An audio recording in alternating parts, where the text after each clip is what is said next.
Hoje a gente vai falar a respeito desse outro extremo, que é a maneira como a gente relaciona com Deus ou percebe Deus. Vamos pensar um pouco sobre misticismo versus ceticismo. Claro que aqui nós não vamos pensar em misticismo nas categorias de religiões espiritualistas e essa coisa toda. Nós vamos pensar sobre o misticismo cristão, ao mesmo tempo que a gente não vai pensar sobre ceticismo nas categorias do ateísmo ou do agnosticismo. Nós vamos pensar no ceticismo cristão, naquilo que nós, como cristãos, pessoas que acreditam na Bíblia, que seguem Jesus, etc., corremos o risco de entrar em um desses dois extremos aqui. E aí a gente vai encerrar a nossa série a respeito dos extremos do mês de agosto. Essa questão do misticismo e do ceticismo tem sido uma disputa antiga quando a gente fala, quando a gente pensa com relação à maneira da gente enxergar as coisas de Deus.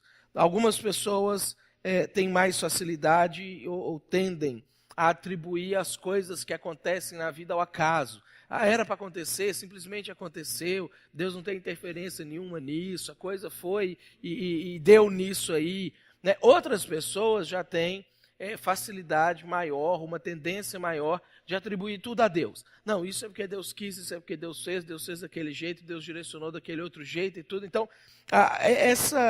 essas duas maneiras de enxergar, normalmente acabam colidindo entre si. E elas têm, quando a gente pensa sobre a nossa ideia aqui de trabalhar a questão de extremos, as duas maneiras de pensar nos seus extremos, elas trazem problemas para a maneira como a gente enxerga Deus e para a maneira como a gente vive a nossa vida com Deus. Me parece que existem algumas características, às vezes, de personalidade, fatores na história de vida da pessoa, o tipo de educação que a pessoa teve, seja religiosa ou não diretamente religiosa, porque quando alguém ensina para a criança, não, Deus não existe, é um tipo de educação religiosa dentro de uma certa maneira. Me parece que isso influencia muito na maneira como a gente tende a enxergar essas questões da maneira como Deus age ou da maneira como Deus é. Isso leva algumas pessoas a serem mais espiritualizadas e outras pessoas a serem mais céticas. E aí, normalmente, a gente não escuta a pessoa mais espiritualizada falando, eu gostaria de ser menos espiritualizado. Normalmente isso não acontece. O cético acontece. É comum a gente escutar a pessoa que não acredita muito falar, puxa, eu queria acreditar mais, eu queria, mas eu não consigo. E aí a pessoa às vezes traz as justificativas de por que ela tem dificuldade de acreditar. Normalmente, quando a gente pensa nas pessoas mais tendentes ao misticismo, e aí de novo, nós não estamos usando... A palavra misticismo tem milhares de significados, tá? Eu estou adotando hoje a palavra misticismo no sentido de voltado para o mundo não físico, metafísico ou o espiritual. Não é os sentidos negativos da palavra místico, não. É o sentido puro da palavra místico. Normalmente, as pessoas mais místicas, elas usam frases, e aí isso pode ajudar você a pensar um pouquinho sobre você também, como assim, sei lá, tem que fazer alguma coisa, eu vou orar antes, como uma maneira de reforçar ou validar a decisão que vai ser tomada. Não que não tem que orar, temos que orar sempre, mas às vezes a verbalização disso é mais uma confirmação ou mais uma maneira assim de autoafirmar, ou não, eu preciso validar qualquer decisão minha que eu tomo a partir de um tempo que eu separo para estar em contato com Deus ou buscando Deus de alguma maneira. Também as pessoas mais místicas têm facilidades, ou mais facilidade, de usar palavras assim, Deus me falou que, e aí fala alguma coisa a partir daquilo ali, que pode ser de fato alguma coisa que Deus falou tranquilamente. A gente vê exemplos na Bíblia de Deus falando coisas para as pessoas, como pode ser também uma percepção da pessoa. mas uma maneira que a pessoa olhou para a situação e ela sentiu, ela percebeu que talvez a coisa, às vezes a percepção até está certa, mas não necessariamente é Deus que tinha falado para aquilo, ou que aquilo ia acontecer. Normalmente, tendem a usar as experiências pessoais para autenticar ou validar as coisas que acontecem como autoridade final para o discernimento da vontade de Deus. Então, normalmente, quando a gente vai para o extremo do misticismo, o que vai validar se Deus falou ou não falou é a experiência da pessoa. Não necessariamente a Bíblia, não necessariamente o conselho de outras pessoas, não necessariamente aquilo que outras pessoas, de alguma maneira, influenciam na sua vida. E normalmente acredita que Deus vai interferir em todas as situações.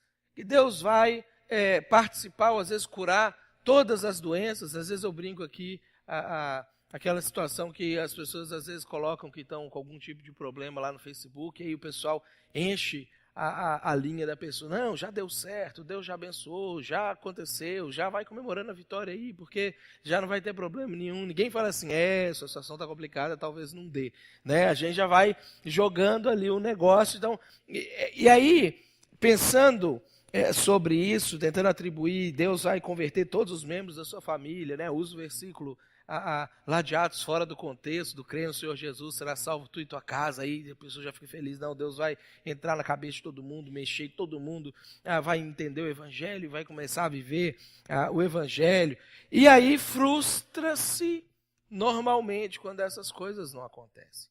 Então é muito comum a gente escutar as pessoas que têm essa tendência mais mística de enxergar a vida, chegar em algum momento da vida, quando de repente Deus não curou, de repente Deus não resolveu, de repente a pessoa morreu sem converter e tinha uma promessa de que isso ia acontecer. Então a tendência é começar a ficar frustrado com Deus. Parece que Deus está falhando comigo, porque nunca ou normalmente não se caminha no sentido de, será que Deus não falou? Normalmente caminha-se no sentido de, não, Deus falou e não fez. E aí é comum nós encontrarmos pessoas que têm um início de fé, ou um início de vida com Deus, muito forte no extremo do misticismo, que com o passar do tempo caem na incredulidade, caem para o outro extremo, no ceticismo, quando parece que Deus, na verdade, não faz as coisas. Quando a gente olha para as pessoas mais céticas, aí a gente vai ver outros tipos de frases, padrão, que ajuda a gente a identificar a gente mesmo nesse tipo de situação. Por exemplo, uma frase padrão das pessoas mais céticas. Deus já disse tudo que tinha para dizer na Bíblia.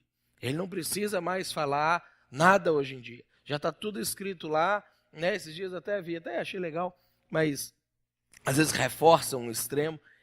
Tinha eu não lembro quem foi que fez isso, foi o Nicodemos ou o Hernandes Dias Lopes, mas colocou lá, você quer ouvir a voz de Deus? Leia a Bíblia. Você quer ouvir a voz de Deus de maneira audível? Leia a Bíblia em voz alta. Né? Eu até achei engraçado, mas esse tipo de pensamento normalmente é tendência das pessoas mais céticas, que acreditam que Deus não fala, que Deus ele não fica interferindo na vida da gente. Está tudo escrito lá, leia a Bíblia, que você vai encontrar lá tudo que você precisa. Outra frase comum que a gente vai encontrar é, orar para quê? Se Deus já sabe o que eu preciso. Para que eu vou ficar orando? Para que eu vou ficar falando com Deus as coisas? Ele já sabe o que eu estou precisando, o que está se passando na minha vida, Ele sabe todas as coisas. Né? Lê lá no texto bíblico, antes que a palavra chegue na minha boca, Deus já conhece todo. Então, para que ter o trabalho de fazer a palavra chegar à boca e tudo? Então, normalmente, frases de pessoas mais céticas. Outra maneira, orar para quê? Se Deus não interfere. Se Deus ele simplesmente nos deu o livre-arbítrio, nos deu a orientação, e agora a gente é que toma as nossas decisões e somos responsáveis pelas coisas que fazemos ou deixamos de fazer. Para que eu vou pedir a interferência de Deus? Então, as pessoas mais céticas tendem a enxergar a vida, ou acreditar que Deus não interfere no cotidiano. Que Deus ele não está preocupado com detalhes da vida, Deus não está preocupado com as coisas que a gente está vivendo. E isso começa a ser um problema, porque as pessoas mais céticas começam a se conformar mais com a maneira como as coisas são. Começam a se conformar, por exemplo, como o mundo está se tornando. É isso mesmo. Isso é fruto mesmo das escolhas más do homem, não vai ter mudança. Começam a não acreditar na possibilidade de pessoas serem transformadas no seu interior, no seu caráter, na sua maneira de ser, porque afinal é a decisão da pessoa. Ela recebe ali a palavra, ela leu, ela sabe o que Deus espera dela, mas a decisão é dela. Então, o problema desse outro extremo é que a pessoa ela começa a viver uma vida cristã solitária e começa a perder o contato que ela poderia ter com Deus. E isso também é muito ruim, porque o ceticismo invariavelmente acaba caindo na incredulidade.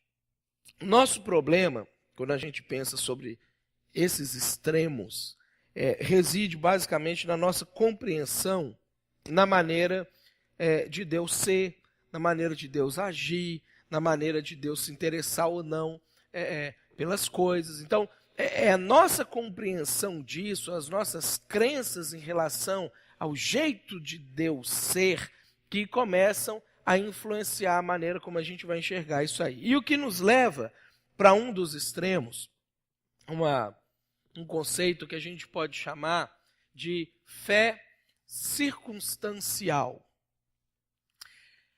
Imagina comigo, você cresceu num lar cristão, e aí seu pai, sua mãe ensinaram para você que Deus era bom, todo-poderoso, era só você orar que as coisas aconteciam, as coisas, Deus ia ser fiel, ia cumprir sua palavra, não sei o quê, e você cresceu acreditando nisso e tudo, e sua fé era totalmente focada ali nas coisas de Deus.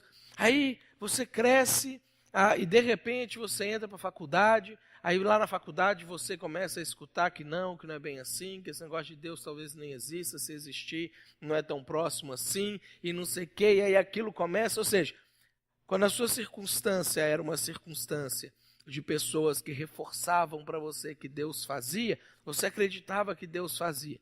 Quando a sua circunstância muda, você começa a acreditar naquilo que a sua circunstância nova traz para você. Ou então você acreditava bastante nas coisas que a oração tinha efeito, você vive uma parte da sua vida em que as coisas estão dando certo na sua vida. Então todos os dias você vai lá, você ora, Deus abençoa a minha semana, e de fato a sua semana é abençoada. Você chega lá no seu trabalho, está todo mundo feliz com você, você ganha uma promoção, ganha um aumento. Aí você, Deus abençoa minha família, e sua família também está toda feliz, e está tudo dando certo, e não sei o quê. De repente, acontece uma catástrofe. De repente, vem a crise, você perde seu emprego. De repente, seu casamento começa a desmoronar e você não tem muito mais controle sobre aquilo que está acontecendo. Mas você continua orando. Você continua falando com Deus da mesma maneira que antes você falava com Deus, mas à medida que as circunstâncias da vida vão mudando, a tendência é a gente começar a questionar e desacreditar da maneira como a gente acreditava. Então, se tudo estava dando certo quando você orava, você acreditava que Deus interferia em tudo e participava de absolutamente tudo. Mas, de repente, as coisas começam a dar errado na sua vida e você começa a pensar, não, então, parece que Deus não participa de nada, parece que não tem nenhum tipo de interferência. Então, isso é uma fé circunstancial. É uma fé baseada na circunstância de vida que você está vivendo no momento em que você está interpretando as coisas que estão acontecendo na sua vida. Você ora e você sai na rua feliz da vida, pensando, o Senhor é meu pastor, nada me faltará, ainda que eu ande pelo vale da sombra da morte, não temerei mal algum, porque o Senhor está comigo. E aí você anda de noite, faz as caminhadas de madrugada, você se sente super protegido, parece que Deus está ali com a mão dele poderosa sobre você e tudo, e você fala para todo mundo que, né, folhinha de abacate, ninguém me combate, eu estou firme aí no negócio e tudo, até que um dia você é assaltado. O cara põe uma arma na sua cabeça, leva seu telefone, e aí você não consegue mais sair de casa, e você sempre acha que se sair você vai estar desprotegido, você sempre acha que se você sair... Aí a sua fé começa a mudar, porque as circunstâncias da sua vida estão mudando. Então, normalmente, a maneira, o que a gente vai escolher, se a gente vai pender mais para um lado um pouco mais místico e ir para um extremo, ou pender mais para a questão do ceticismo, tem muito a ver com a nossa vida, com a história de vida, com as coisas que acontecem na nossa vida. Em alguma medida, né, todos nós temos elementos de fé circunstancial. Quando a gente começa a analisar por que a gente crê naquilo que a gente crê, dificilmente a gente vai estar tirando exclusivamente da Bíblia e exclusivamente de experiências diretas que nós tivemos com Deus. Muita coisa são tiradas de experiências da vida da gente. E aí, dentro dessa ideia, a sua fé começa a ser definida a partir das suas experiências e da sua história de vida. O problema é que a fé circunstancial ela é muito frágil, ela é muito delicada, porque a nossa vida ela não é consistente. A nossa vida ela não segue um padrão a vida inteira. A nossa vida ela não é início, meio e fim, só desastre, ou início, meio e fim, só bonanças, ou só coisas dando certo. Nós temos, às vezes, momentos de vida em que as coisas dão muito certo, e às vezes a gente tem momentos de vida, o pessoal que é místico, já para o lado do mal, por exemplo, fala sobre inferno astral. Né? Parece que nada que você faz dentro daquele período vai dar certo, não dá vontade nem de sair de casa. Acho que quarta, eu estava indo para o aeroporto, no trem, aí eu estava observando que tem dentro do trem uma televisãozinha assim, que fica mostrando o horóscopo do dia. Né? Aí eu ficava olhando para a televisãozinha e ficava olhando para as pessoas, assim, todo mundo olhando assim, naquela torcida, que hora que você vai passar o meu? Porque passava um por um, Escorpião, Gêmeos, e um por um. E o pessoal assim, na expectativa, o que será que vai ser o meu? Aí quando saiu o seu, aí o cara já relaxava e não sei o quê. Aquela expectativa assim, será que vai dar certo tentar fazer coisas hoje? Será que eu estou num dia bom, que o astral está legal, as coisas estão acontecendo? Então, tudo é baseado em circunstâncias da vida. E o que acontece é que se apareceu lá, como sempre aparece só essas coisas, né? Hoje é um dia bom para você resolver o seu trabalho. Sempre é um dia bom para a gente resolver o nosso trabalho. Mas se você é de Escorpião e apareceu aquilo para você, você chega mais confiante lá no seu trabalho, o seu trabalho se resolve, aí você chega em casa e fala assim, sabia, esse negócio de signo não falha nunca, porque eu resolvi o meu trabalho depois de ter lido o negócio lá. Ou seja, circunstancial. As circunstâncias colaboraram. Se você chega com bastante vontade lá e é demitido, esse negócio de signo todo furado, não funciona nada, não sei o quê, não vou acreditar nesse negócio mais, porque circunstâncias da sua vida começam a definir. E a nossa vida é inconsistente. Se a gente basear a nossa fé na consistência da nossa vida, a nossa fé ela vai ser uma fé de extremos. Ora, a gente está muito místico, ora, a gente está muito cético. Um outro problema que a gente tem também é que nós não somos bons em interpretar eventos da nossa vida. Nós não somos bons em analisar o que aquilo que está acontecendo agora vai ter de impacto em toda a minha vida, em toda a minha existência. Na verdade, quando a gente analisa eventos da vida da gente, a gente costuma analisar um pedacinho do evento. A gente analisa um trecho, que é basicamente quando começou aquilo e quando terminou aquilo. E aí todo o sentimento que a gente teve naquele momento passa a definir a maneira como a gente interpreta a eficácia daquilo ali. Você imagina uma criança que vai ao dentista pela primeira vez. E aí ela chega lá e o pai pega ela e coloca ela numa cadeira, sentada, ruim, desconfortável, com uns negócios meio esquisitos assim. E o pai fala assim, ó, fica aí, papai te ama. E sai da sala e deixa a criança com um desconhecido que vai abrir a boca dela, vai machucá-la, vai... Na cabeça da criança, nesse momento, ela não vai conseguir conceber como é que meu pai me ama nesse tipo de situação. Como é que ele me ama deixando eu passar por isso, me abandonando aqui para que um estranho me maltrate, me machuque. A criança analisando aquele momento, ela não vai ter a percepção de que aquilo vai livrar ela e vai dar dentes saudáveis para o resto da vida. E todas essas coisas que hoje, que nós não somos crianças mais, nós sabemos. Então esse é o outro problema da maneira como a gente acaba analisando. Existem momentos da vida da gente que alguma coisa muito ruim acontece e que quando passa alguns anos a gente olha para trás e pensa assim, puxa, que bom que aconteceu aquilo ali. Porque se não tivesse acontecido aquilo ali, tal e tal situação não teriam acontecido. Eu tenho um monte de casos assim, imagino que você deve ter um monte de casos assim, mas que anos depois que a gente consegue ter uma noção mais ampla daquelas coisas que estava acontecendo. Nós somos ruins em interpretar eventos da nossa vida. E aí a gente começa a avaliar Deus a partir dessa situação. Por isso que a fé circunstancial é ruim, porque nós não somos bons em interpretar as circunstâncias da vida. A gente tem grande dificuldade com esse tipo de situação. Nós temos várias histórias na Bíblia que que a gente pode usar para ajudar a gente a tentar trazer um equilíbrio para a nossa vida, para tentar não ir nem para um extremo e nem para um outro extremo, que pode ajudar a gente a entender um pouco a maneira consistente como Deus age e tentar entender um pouco o nosso lugar e como é que a nossa fé pode ser construída a partir disso aí. Eu quero trabalhar duas histórias interessantes com vocês, e depois eu vou usar um versículo para conectar essas duas histórias. A primeira está lá em João, capítulo 5, quem quiser acompanhar na sua Bíblia, vou projetar ali com a versão NVI para poder facilitar a nossa análise. João capítulo 5, a partir do versículo 1, a gente tem uma dessas histórias interessantes para a gente pensar sobre esse assunto.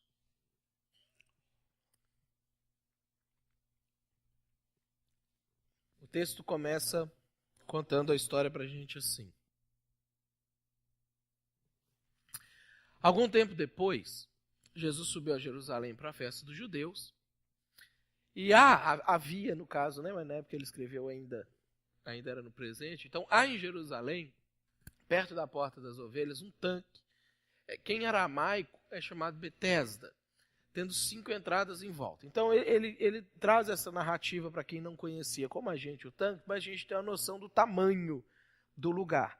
Tá? Normalmente, esses tipos de tanque eram usados para abastecer a cidade de água. E esse tanque era um dos principais. Era um lugar enorme, o local desse tanque. Precisava lá de 5 portas diferentes para poder acessar esse lugar. Ali costumava ficar grande número de pessoas doentes e inválidas, cegos, mancos, paralíticos. E eles esperavam um movimento nas águas. Ó que povo místico aqui que a gente vai descobrir nesse texto. Ó. De vez em quando, descia um anjo do Senhor e agitava as águas. O primeiro que entrasse no tanque, depois de agitadas as águas, era curado de qualquer doença que tivesse. Eu jamais acreditaria num negócio desse se alguém me contasse. Nunca que alguém fala, não, você está aí com essa voz rouca sua, vai dar uma chacoalhada lá no Rio do Sino, você dá uma pulada lá que resolve, sua voz voltará ao normal, ficará bonita, você vai poder cantar até no louvor. Nunca acreditaria numa coisa dessa se alguém me contasse, de jeito nenhum. Mas Tinha um cara que estava ali, era paralítico, fazia 38 anos que ele estava ali.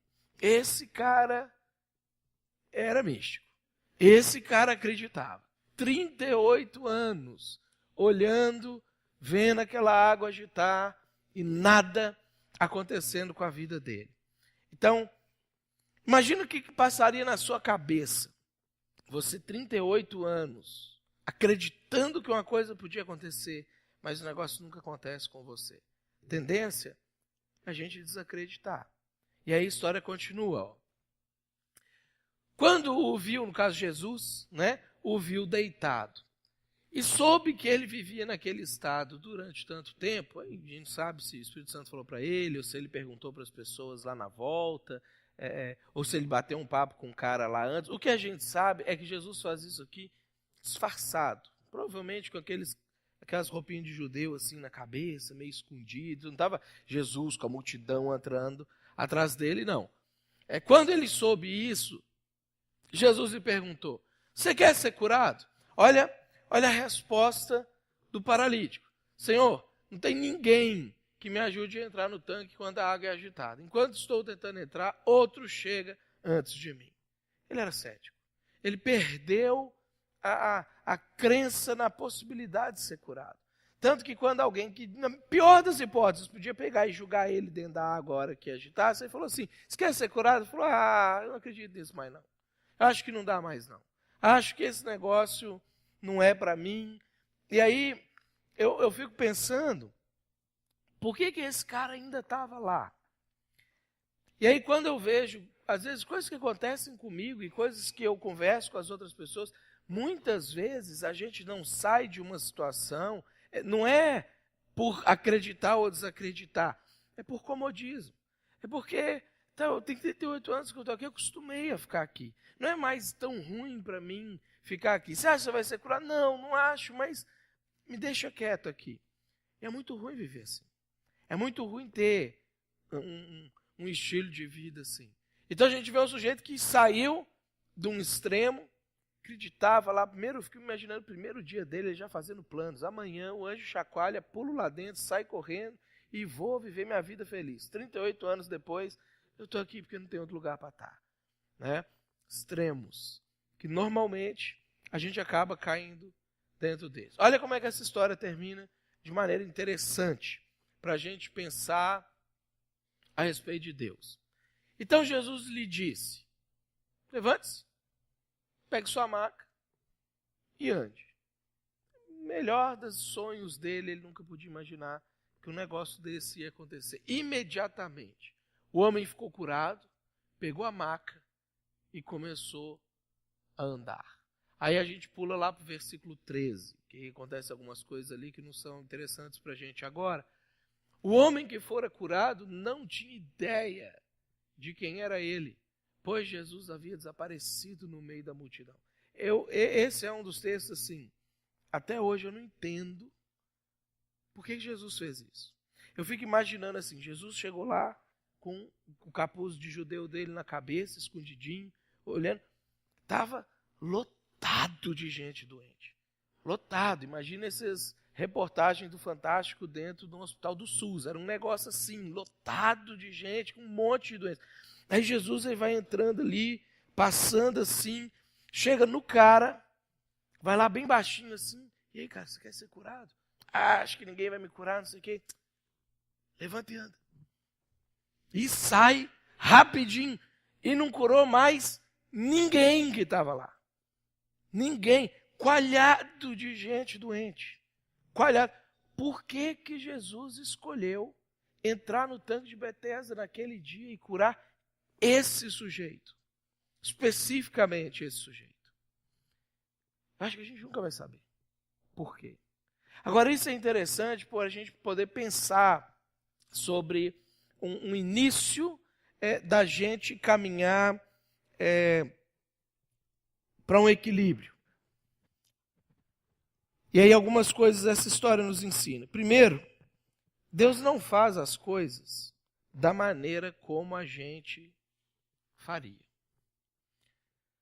O extremo, tanto um quanto o outro, é uma tentativa de encaixar Deus nas nossas experiências.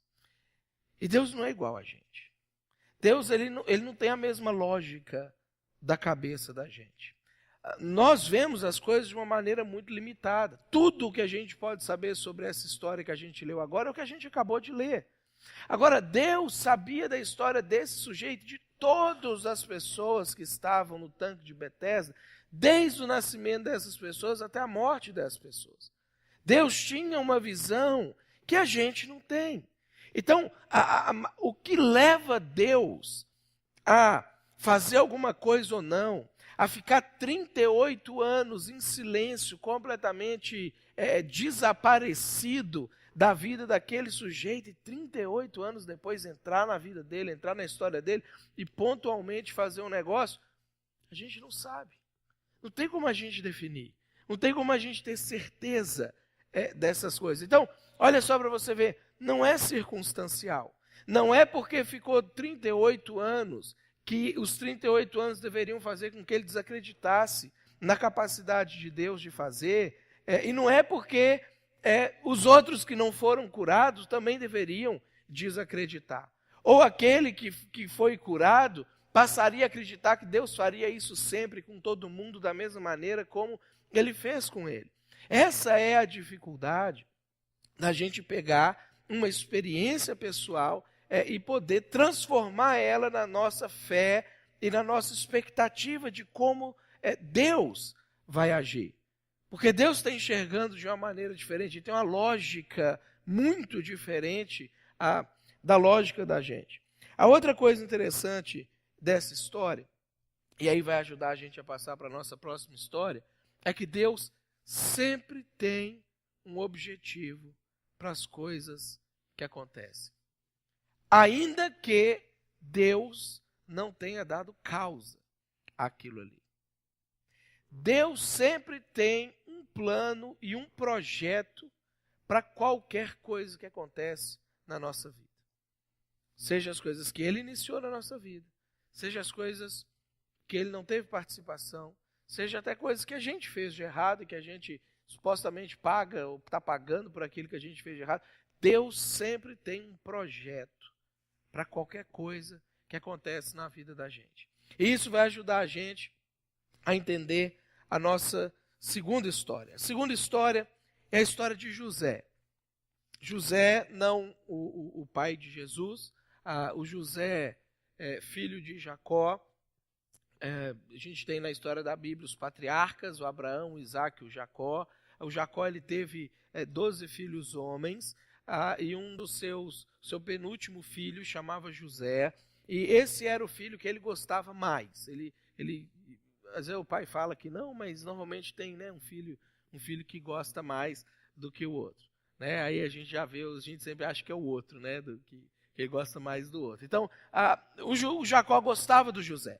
O José foi criado tipo guri de apartamento. Ele não tinha obrigação nenhuma na família. Ele não tinha que trabalhar junto com os outros irmãos. Ele não tinha que ficar pastoreando ovelhas. Ele podia ficar só dentro de casa, abraçado com o papaizinho dele, ganhando as roupinhas do papaizinho dele, saindo para brincar com as ovelhinhas nenéns lá. Era só o que ele fazia da vida dele. E José era um sujeito que, apesar dessa situação toda, ele tinha uma consciência muito grande a respeito de Deus. Ele tinha uma fé não circunstancial. Ele cria no Deus do pai, do avô e do bisavô dele, como se fosse o Deus dele também. Só que José, num determinado momento, por causa dessas coisas, despertou ciúme dos irmãos dele, e aí os irmãos entraram no consenso lá e decidiram que eles iam matar o José. Um dos irmãos, com um pouco mais de bom senso, falou, não, gente, eu vou matar, o cara é nosso irmão, não vamos fazer isso, vamos fazer uma coisa melhor, vamos vender José como escravo para o Egito. Então você imagina a cabeça de José, sei lá, seus 15, 18, 20 anos de idade, nunca fez absolutamente nada na vida. Um dia ele chega perto dos irmãos dele, todo inocente, os irmãos pegam ele, jogam ele dentro de uma cisterna seca, espera passar uma caravana de gente que comprava e vendia escravo, vende ele como escravo para essa caravana, e essa caravana leva ele para o Egito, e no Egito ele é vendido como escravo. Chega num país que ele não fala o idioma do país, que ele não tem a menor possibilidade de falar, não, isso aqui é um engano, eu sou filho de um cara importante lá na minha terra, e ele é escravizado. A Bíblia diz que Deus abençoou a vida dele, e que ele começou a dar certo naquilo que ele estava fazendo. As ações dele dentro da casa do dono dele se sobressaíam em relação às outras ações, de maneira que o dono falou, puxa, coisa boa, vou pegar esse sujeito e vou colocar ele como líder dos funcionários da casa aqui, para que todas as outras coisas da minha casa possam dar certo. Então, olha que bênção. José agora trabalhava muito mais para ganhar muito mais para o dono dele. Isso não é legal. Ele tinha muito mais responsabilidade, mas nada ia para ele. Ele não usufruía daquilo ali. E aí, num certo dia, ele entra na casa do dono dele para poder fazer o trabalho que ele tinha que fazer. E aí a mulher do dono dele gostou do José, olhou para o José, viu um escravo forte, né, másculo, bonito lá, todo, né, boa aparência. E a Bíblia fala que ele era bonito. Né? Aí ela olhou e falou assim, eu quero você para mim. Hoje eu vou lhe usar. O José falou, não funciona assim. Porque eu temo a Deus. E porque ia ser uma desonestidade eu fazer isso com o seu marido, que confiou em mim, a casa dele. E aí essa mulher agarra o José se desvencilha dela, mas ela fica com as roupas do José. E aí ela começa a gritar e ela fala, o José veio aqui e tentou abusar de mim. O marido acredita nela, pega José e põe José na cadeia. E José fica nessa história toda entre ser escravo de Potifar e depois na cadeia, cerca de 15 a 20 anos. 15 a 20 anos, vivendo uma vida totalmente injustiçada, vivendo uma vida realmente totalmente desgraçada. Deus não falava mais com ele. Ele não tinha mais aquela possibilidade de entender tudo o que estava acontecendo. E um dia ele na cadeia interpreta um sonho de um sujeito, que era um sujeito importante dentro do palácio do faraó, e fala assim, quando você chegar lá, lembra de mim, pede o faraó para me tirar, você sabe da minha história, você sabe que eu sou inocente, você sabe que eu não merecia estar aqui. E aí esse cara, ele é reposicionado na sua posição importante, e a Bíblia diz que ele esquece de José. E José fica mais alguns anos na cadeia. Se a fé de José fosse circunstancial, ele tinha perdido a fé. Se a fé dele fosse circunstancial, ele ia falar assim, cadê as promessas de Deus? Cadê tudo aquilo que eu ouvia meu avô, meu bisavô, meu pai contar, que Deus ia fazer da gente uma grande nação, que Deus ia nos abençoar mais do que todos os povos da terra, que Deus ia. Mas aí a Bíblia continua contando a história, e em um determinado momento, depois de muitos anos, o faraó tem um sonho. E aí aquele sujeito que teve o seu sonho interpretado, lembra do José e fala assim, não, tem um cara que pode te dizer o que é esse negócio que você está sonhando. E manda chamar o José, e a Bíblia diz que o José interpreta o sonho de faraó, e ele é colocado como governador do Egito. Ele assume a segunda posição mais importante do maior império da terra. E aí passado 9 anos desse episódio, quando ele está governador do Egito, ele tem a chance de encontrar com os irmãos dele. E aí os irmãos que tinham vendido ele, encontram com ele, não sabiam que ele era o José, não o reconheceram, e aí ele falando através de intérpretes e disfarçando, chega um momento que o José ele resolve dar-se a conhecer para os seus irmãos. E aí a gente fica pensando o que seria a nossa reação se a gente fosse o José e tendo agora a oportunidade de encontrar as pessoas que mandaram a gente para o Egito como escravo. Olha a percepção de José lá em Gênesis 45. A partir do versículo 4. Quando eles estão nesse momento da revelação, José vira para eles, e eles lá prostrados, porque achavam que o José era o governador do Egito, e não sabia ainda que era o irmão deles, então, se curvados lá, José vira para eles e fala: cheguem mais perto, diz José a seus irmãos. Quando eles se aproximaram, disse-lhes: eu sou José, seu irmão, aquele que vocês venderam ao Egito. Imagina o pânico que deve ter batido no coração daqueles caras. Porque na cabeça deles, tudo de ruim que tinha acontecido com José era culpa deles e das ações malignas deles contra o irmão deles. Mas olha a percepção de José da história. Agora não se aflijam, nem se recriminem por terem me vendido para cá, pois foi para salvar vidas que Deus me enviou adiante de vocês. Porque se José não tivesse ido para o Egito, e não tivesse interpretado o sonho de Faraó, e não tivesse feito o que ele fez depois daquilo ali, não só a terra do Egito, como todas as nações em volta do Egito que dependiam do Egito, teriam passado fome, teriam tido uma quase extinção de nações ali naquela localidade por conta da fome. E José entendia isso. Olha o que ele fala: Deus me enviou à frente de vocês para lhes preservar um remanescente nessa terra e para salvar-lhes as vidas com grande livramento. Assim, não foram vocês que me mandaram para cá, mas sim o próprio Deus. Ele me tornou ministro do Faraó e me fez administrador de todo o palácio e governador de todo o Egito.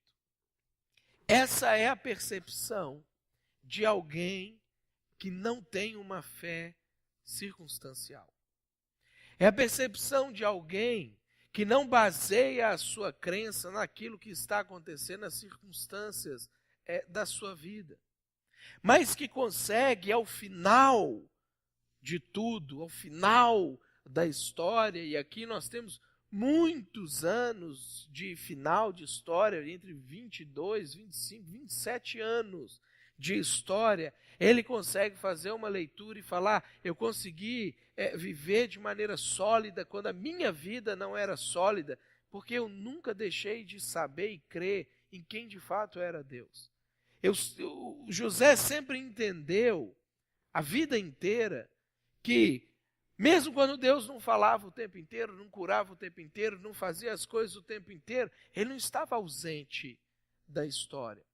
Ele conseguiu entender que quando Deus conduzia a vida dele, mesmo que para situações complexas, ou que situações complexas aconteciam na vida dele, mesmo que a origem daquilo não era Deus, porque Deus jamais, a Bíblia fala que Deus não tenta ninguém ao pecado, então Deus jamais ia colocar no coração dos irmãos de José de fazer maldade com José, porque isso não é próprio de Deus. Então, por mais que Deus não desejaria jamais que os irmãos de José fizessem aquilo, os irmãos de José estarem fazendo aquilo fazia parte de um projeto amplo de Deus para a vida de José e para a vida de milhões de pessoas nessa época e para a vida de muitas outras milhões de pessoas que até hoje existem, como o caso do povo judeu, por causa do que aconteceu aqui.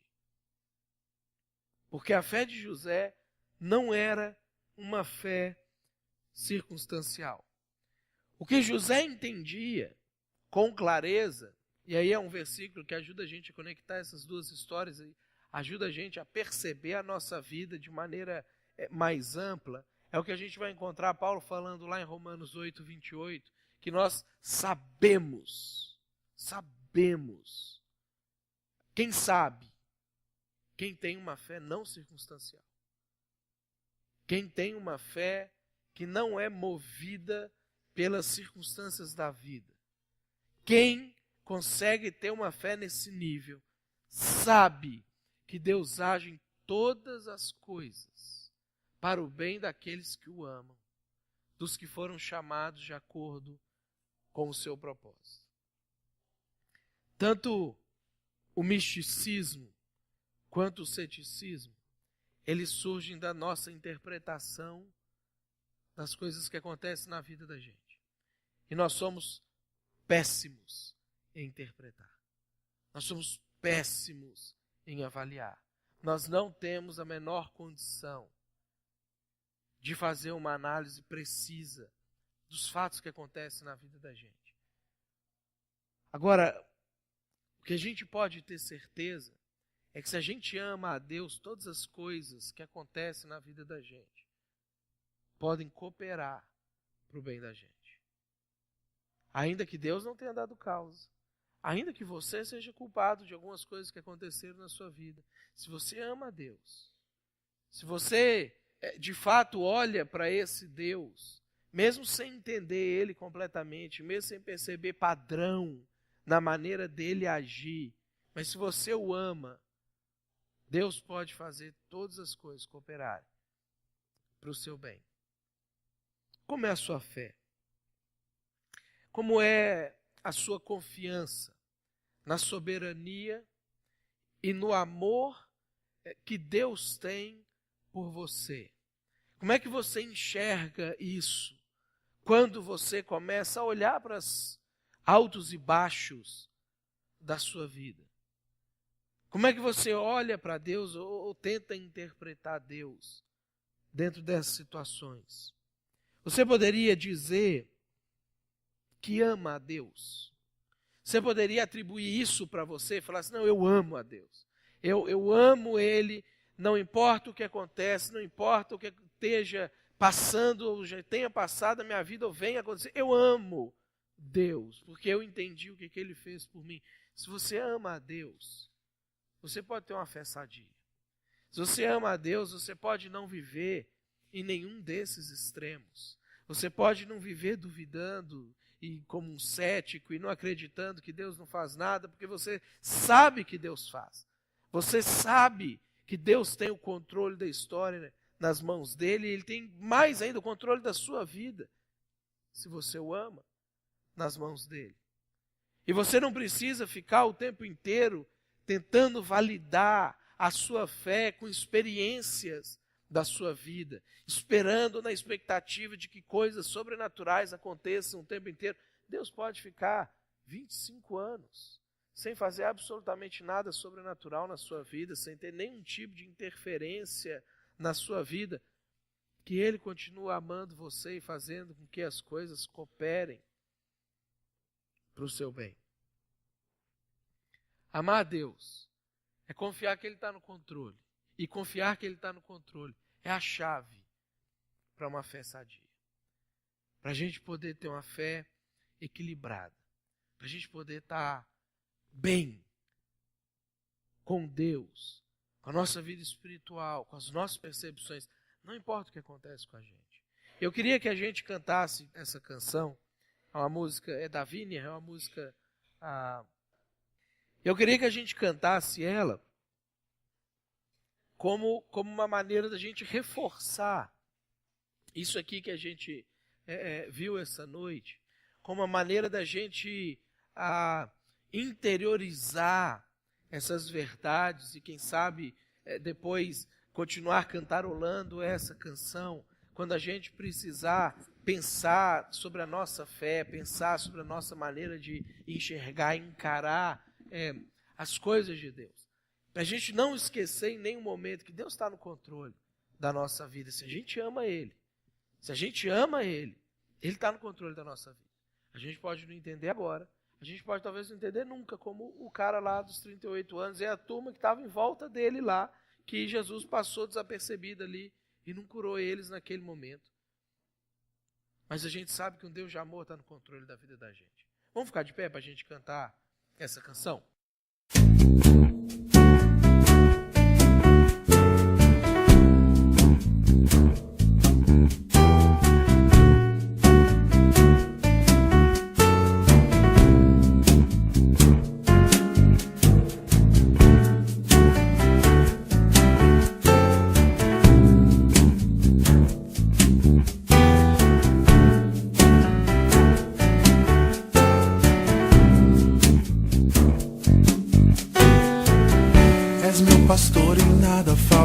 levará, as águas calmas me levarás, trazendo paz ao meu viver. E pela mão vais me guiar, quando no vale eu passar, e eu não temerei, pois no controle tu estás. No controle tu estás. No controle tu estás. No controle tu estás.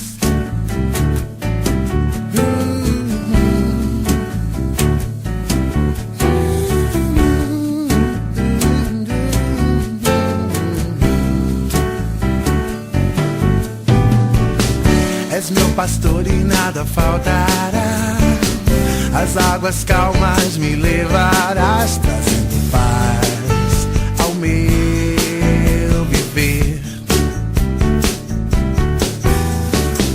E pela mão vais me guiar, quando no vale eu passar, eu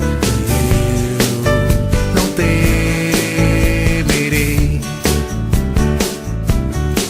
pois no controle tu estás. No controle tu estás. No controle tu estás. No controle tu estás.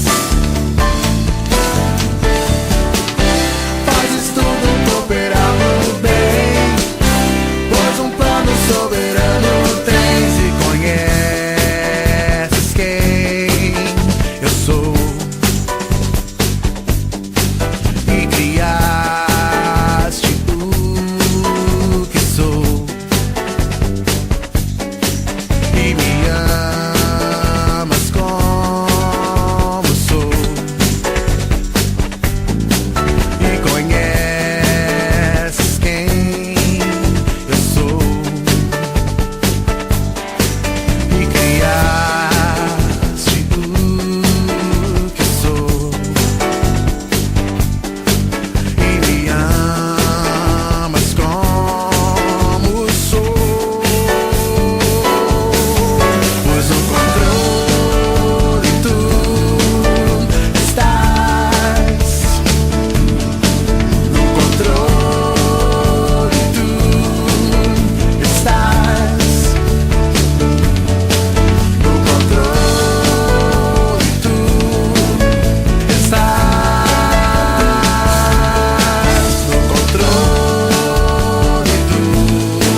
estás. No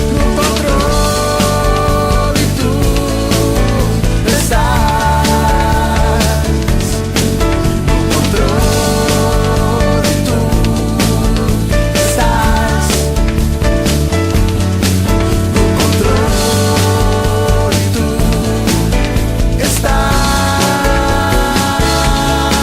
No controle tu estás.